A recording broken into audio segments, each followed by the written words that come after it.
السلام علیکم، میں ہوں عاطف گیلانی اور ہم پروگرام کر رہے ہیں آج بنی اسرائیل، قرآن اور ہم۔ یہ اس سلسلے کا تیسرا پروگرام ہے، تیسری قسط ہے۔ ہم سورہ بقرہ پڑھ رہے تھے اور جاننے کی کوشش کر رہے تھے کہ اس کے اندر اللہ تعالیٰ نے بنی اسرائیل کے بارے میں ہمیں کیا آگاہ کیا ہے، کیا پیشن گوئی کی ہے اس دور کے بارے میں اور آنے والے دور کے بارے میں کیا پروفیسیز ہیں۔ اور سورہ بقرہ ہم پڑھ رہے تھے اور سیاق و سباق آج کے پروگرام کے لیے کا سیاق و سباق کچھ یوں تھا کہ بنی اسرائیل کے بارے میں پڑھتے ہوئے بتایا جا رہا تھا کہ وہ اللہ کی مسجدوں سے روکتے ہیں اور وہ کعبہ سے روکنے والے ہیں۔ وہ ریکگنائز نہیں کرتے حضور صلی اللہ علیہ وسلم کو، حالانکہ وہ جانتے ہیں۔ وہ ریکگنائز نہیں کرتے، وہ نہیں پہچانتے یا وہ نہیں پہچان دیتے قرآن کی اور نہ بیت اللہ کی، کعبہ کی، اور مسجدوں کی ویرانی کی کوششیں کرتے ہیں اور اللہ کا بیٹا بنانے کے اوپر ان کا زور ہے، اور وہ کہتے ہیں حضرت عیسیٰ اللہ کا بیٹا ہے، عیسائی، اور یہودی کہتے ہیں حضرت عزیر اللہ کا بیٹا ہے۔ تو اللہ اس سلسلے میں کہہ رہا ہے کہ اللہ نے ایسا کچھ پیدا نہیں کیا، اللہ نے ساری مخلوق اپنی مخلوق بنائی ہے، اللہ کی کوئی اولاد نہیں ہے۔ اعوذ باللہ من الشیطان الرجیم، بسم اللہ الرحمن الرحیم۔ وہ پیدا کرنے والا ہے آسمانوں کا اور زمین کا، اور جب وہ کسی کام کا فیصلہ کرتا ہے تو اسے یہی کہتا ہے ہو جا، تو وہ ہو جاتا ہے۔ اللہ اپنی مخلوق میں سے جب بھی کسی کو پیدا کرنا چاہتا ہے تو وہ صرف ایک لفظ بولتا ہے کن، اور وہ کام ہو جاتا ہے۔ تو زمین اور آسمان اور باقی جو کچھ ہمیں نظر آتا ہے اور جو نہیں نظر آتا، وہ سب اللہ کی مخلوق ہے، اللہ کی اولاد نہیں ہے، اللہ کے رشتہ دار نہیں ہیں۔ اور جو لوگ علم نہیں رکھتے انہوں نے کہا اللہ ہم سے کلام کیوں نہیں کرتا، یا ہمارے پاس کوئی نشانی کیوں نہیں آتی اللہ کی طرف سے۔ اس طرح ان سے پہلے لوگوں نے ان جیسی باتیں کہیں، ان کے دل ایک جیسے ہو گئے، اور ہم نے یقین رکھنے والے لوگوں کے لیے نشانیاں واضح کر دی ہیں۔ اللہ بالکل کلیئر ہے اپنے بیان میں کہ یہ لوگ جو کہتے ہیں کہ اللہ ہم سے کلام کیوں نہیں کرتا، بنی اسرائیل کے کچھ لوگوں نے کہا تھا ہمیں اللہ کو اپنی ان آنکھوں سے دیکھنا ہے، پھر وہ نہ دیکھ سکے، تو پھر بنی اسرائیل کہہ رہا ہے اللہ ہم سے کلام کیوں نہیں کرتا، یا ہمارے پاس کوئی ایسی نشانی کیوں نہیں آتی جس کو دیکھ کے ہم یقین کامل کر سکیں، ہمارے پاس فرشتے کیوں نہیں اتر آتے، ہمارے پاس اس طرح کی کیوں نہیں نشانیاں آتی کہ ہم انکار نہ کر سکیں۔ تو اللہ کہہ رہا ہے ان لوگوں نے ویسی ہی بات کی جیسی ان سے پچھلی امتوں نے بات کی، جیسے ان سے پچھلے مجرموں نے بات کی،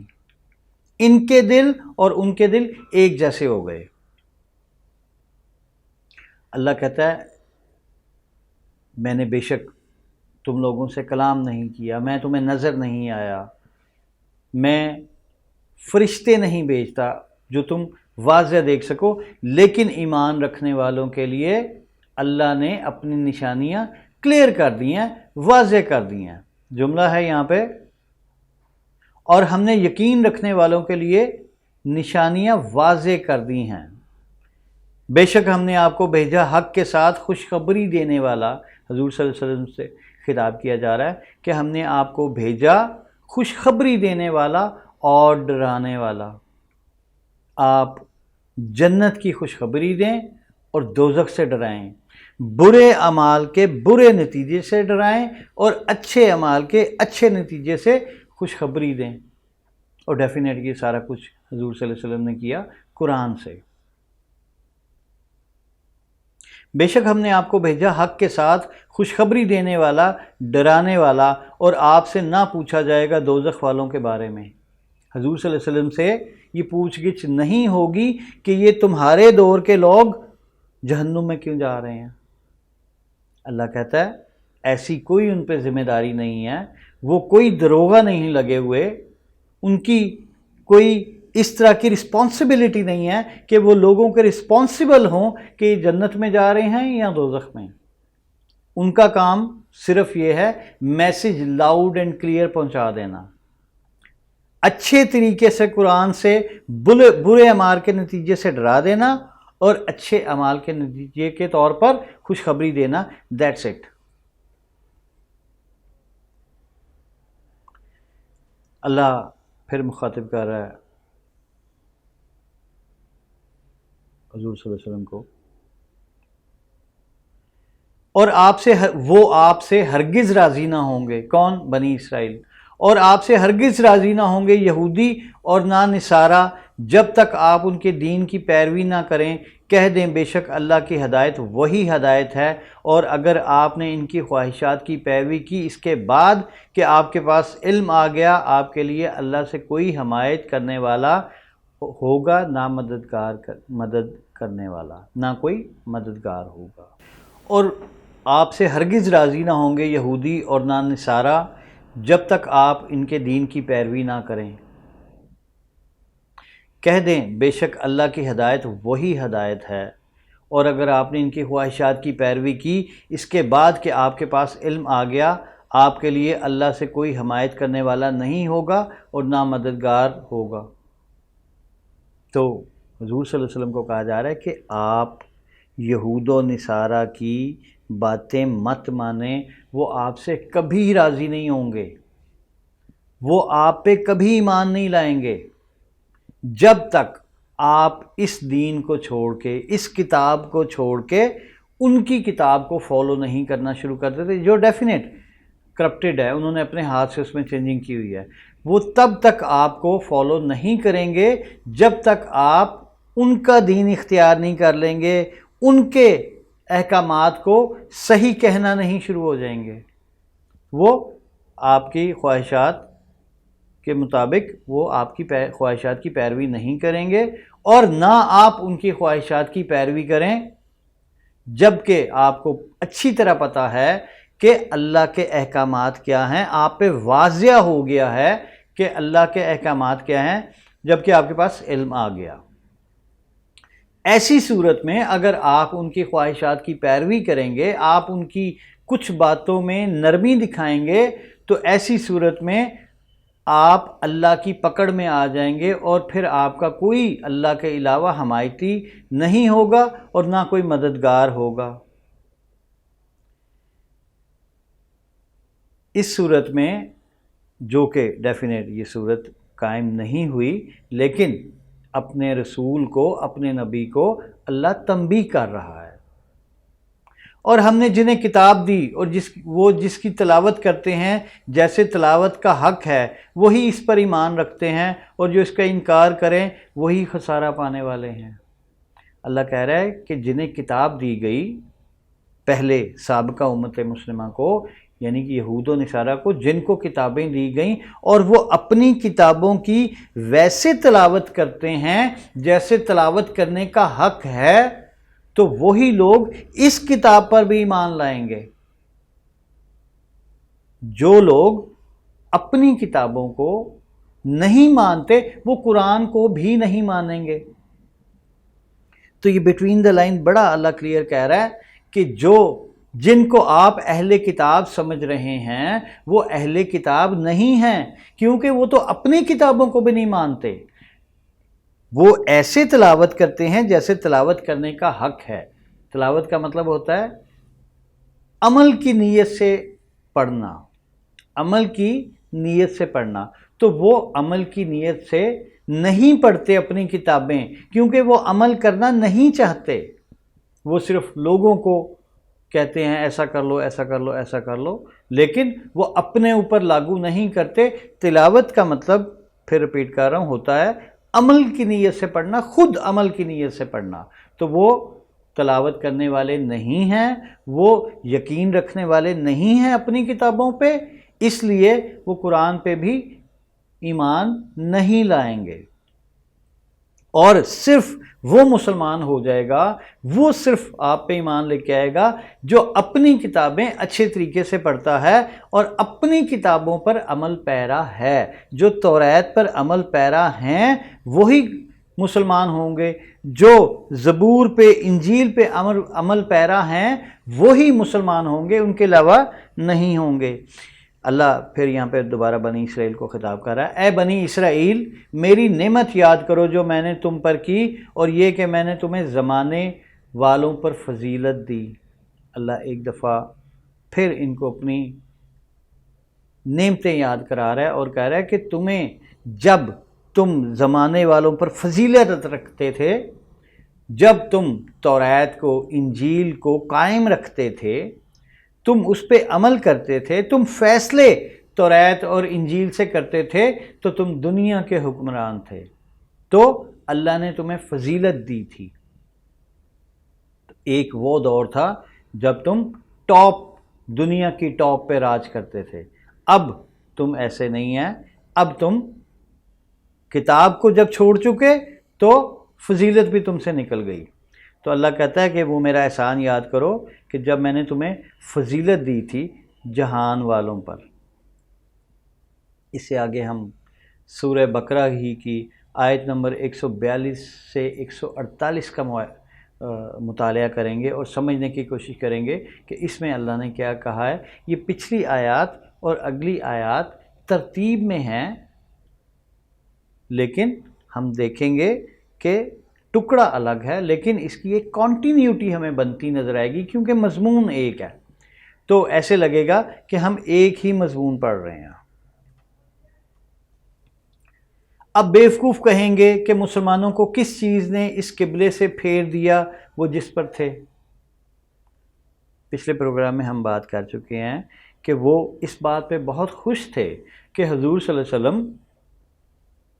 جو قبلہ مان رہے تھے، جو جس طرف منہ کر کے نماز پڑھتے تھے، وہ مسجد اقصیٰ تھا، یروشلم تھا۔ تو بنی اسرائیل کے پاس یہ نشانی کلیئر تھی کہ جو یہ نبی آئے گا یہ کعبہ کی طرف منہ کرے گا، تو یہ اس بات پہ خوش تھے کہ یہ وہ نبی ہے ہی نہیں، اس کی تو وہ نشانی پوری ہو ہی نہیں رہی۔ تو جب نماز کے دوران حضور صلی اللہ علیہ وسلم نے اپنا رخ قبلہ اول سے قبلہ دوم کی طرف پھیر لیا، یعنی مسجد اقصیٰ سے بیت اللہ کی طرف موڑ لیا، تو ان میں مایوسی پھیل گئی۔ تو اس کا ایک دوسرے رخ کا جائزہ لیتے ہوئے اللہ کہہ رہا ہے، اب بیوقوف کہیں گے کہ مسلمانوں کو کس چیز نے اس قبلہ سے پھیر دیا وہ جس پر تھے۔ آپ کہہ دیں مشرق اور مغرب اللہ کا ہے، اور وہ جس کو چاہتا ہے ہدایت دیتا ہے سیدھے رستے کی طرف۔ تو اللہ رپلائی دے رہا ہے ان بیوقوفوں کو، ان بیوقوفوں میں بنی اسرائیل کے لوگ بھی ہوں گے جو ان پڑھ تھے۔ اللہ کہتا ہے کچھ ایسے بھی تھے جو کتاب اللہ کو نہیں جانتے تھے لیکن صرف اپنی خواہشات کی پیروی کرتے تھے۔ تو ایسے بیوقوفوں میں بنی اسرائیل کے لوگ بھی ہوں گے، اور کفار مکہ بھی ہوں گے، کفار عرب بھی ہوں گے۔ تو اللہ ایسے بیوقوفوں کو رپلائی دے رہا ہے کہ مشرق اور مغرب اللہ کا ہے، تم جدھر چاہو سجدہ کرو، اگر تمہاری نیت اللہ کو سجدہ کرنے کی ہے تو اللہ قبول کر لے گا، اور وہ جس کو چاہتا ہے ہدایت دیتا ہے سیدھے رستے کی۔ تو اس سے مسلمانوں کے پچھلی نمازیں ضائع نہیں ہو گئیں، فوت نہیں ہو گئیں، اور نہ ان کی عبادات، وہ ایسے نہیں تھا کہ وہ غلط قبلے کی طرف منہ کر رہے تھے، اس وقت یہ واضح نہیں تھا کہ قبلہ کون سا ہے، تو ڈیفینیٹ آپ جس طرف منہ کریں اللہ اسی طرف ہے۔ اور اسی طرح ہم نے تمہیں معتدل امت بنایا تاکہ تم ہو لوگوں پر گواہ بنو۔ معتدل امت درمیانی امت بنایا، زمانے کے لحاظ سے بھی اور دنیا کے لحاظ سے بھی، جیوگرافی اس کے لحاظ سے بھی تمہیں معتدل درمیانی امت بنایا، اور فیتھ کے لحاظ سے بھی نہ تم ایسے تھے کہ تم اللہ کو اپنے رسولوں کو اتنا آگے لے گئے،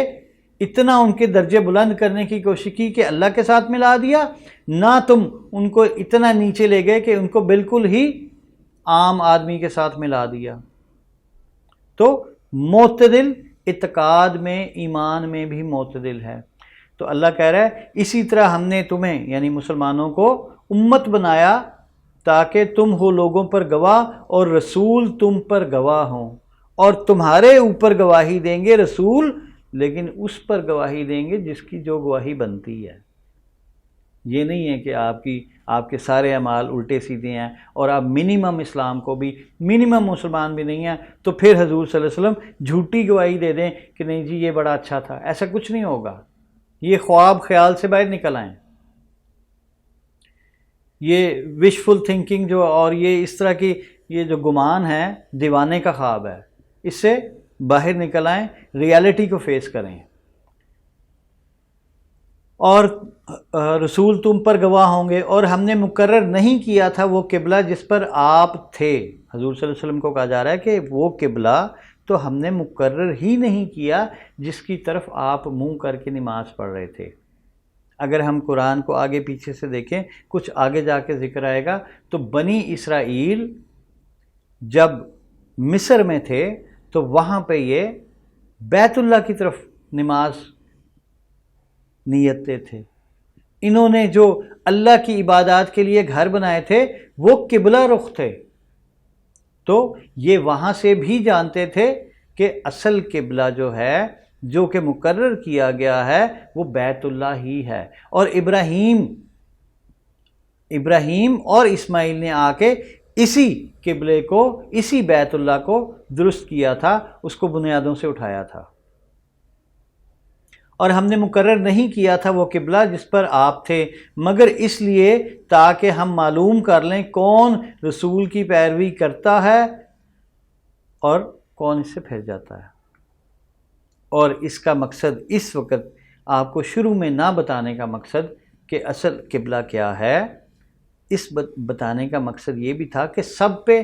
عیاں کر دیا جائے کہ کون نبی کی پیروی کرنے والا ہے اور کون نبی کی پیروی کرنے والا نہیں ہے، اور کون رسول کی پیروی کرتا ہے اس شخص سے جو پھر جاتا ہے اپنی ایڑیوں پر۔ اور بے شک یہ بھاری بات تھی مگر ان پر نہیں جنہیں اللہ نے ہدایت دی، اور اللہ نہیں ہے کہ تمہارا ایمان ضائع کر دے، بے شک اللہ لوگوں کے ساتھ بڑا شفیق رحم کرنے والا ہے۔ تو اللہ کہہ رہا ہے کہ تمہاری عبادات ضائع نہیں ہوئیں، اور ہم دیکھتے ہیں بار بار آپ کا منہ آسمان کی طرف پھرنا۔ اللہ حضور صلی اللہ علیہ وسلم کو مخاطب کر کے کہہ رہا ہے کہ آپ کو ہم دیکھ رہے تھے کہ آپ کا منہ بار بار دعا کے لیے آسمان کی طرف اٹھتا تھا، تو ضرور ہم آپ کو اس قبلے کی طرف پھیر دیں گے جسے آپ پسند کرتے ہیں، پس آپ اپنا منہ مسجد حرام کی طرف پھیر لیں، اور جہاں کہیں تم ہو پھیر لیا کرو اپنا منہ اس کی طرف، بے شک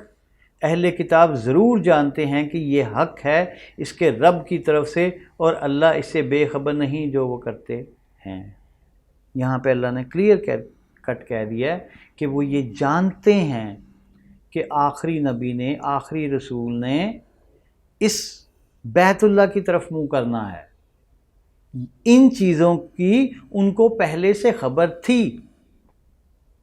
اور وہ چپ کر کے آپ کو دیکھ رہے تھے جب آپ یروشلم کی طرف منہ کرتے تھے، اور آپس میں چپ کے کہتے ہوں گے کہ یہ تو وہ نبی نہیں ہے، اس کی تو وہ نشانی ہی پوری نہیں ہو رہی کہ اس نے بیت اللہ کی طرف منہ کرنا ہے۔ اور وہ اس بات پہ خوش تھے کہ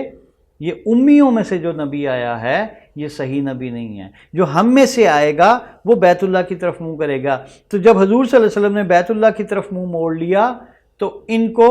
مایوسی ہو گئی، ایک بڑی نشانی پوری ہو گئی نبی کی، رسول کی۔ اور اگر آپ لائیں اہل کتاب کے پاس تمام نشانیاں، وہ پھر بھی آپ کی قبلے کی پیروی نہ کریں گے، اور نہ آپ ان کے قبلے کی پیروی کرنے والے ہیں،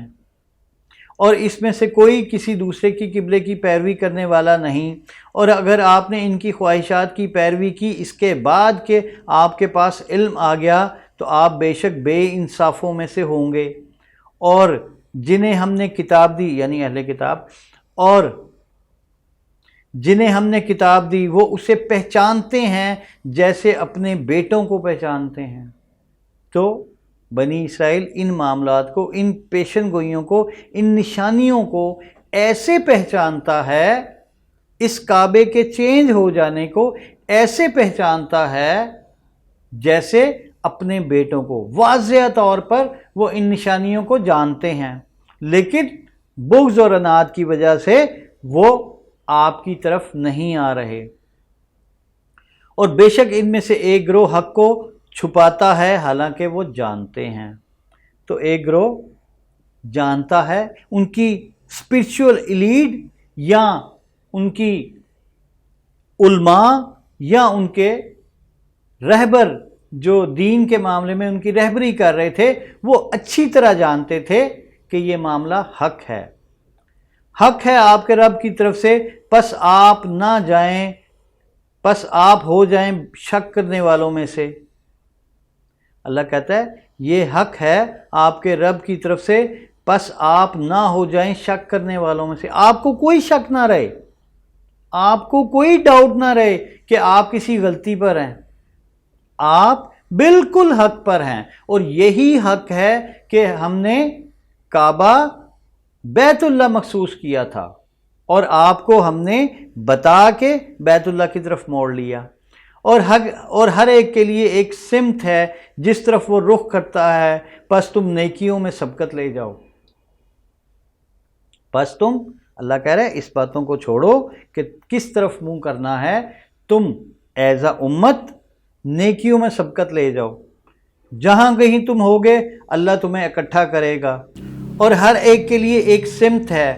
جس طرف وہ رخ کرتا ہے، پس تم نیکیوں میں سبقت لے جاؤ،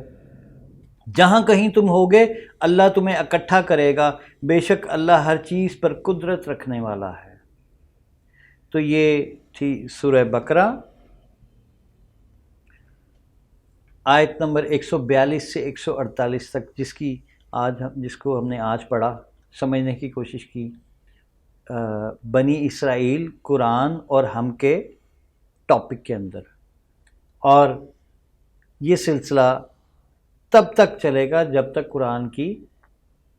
آخری آیت جو ہم نے اکٹھی کی ہے وہ نہیں آ جاتی، اور اس وقت تک انشاءاللہ ہم آہستہ آہستہ اپنا نالج بڑھاتے جائیں گے، اور فائنلی جب ہم اس کو ختم کر لیں گے اس ٹاپک کو، تو ہم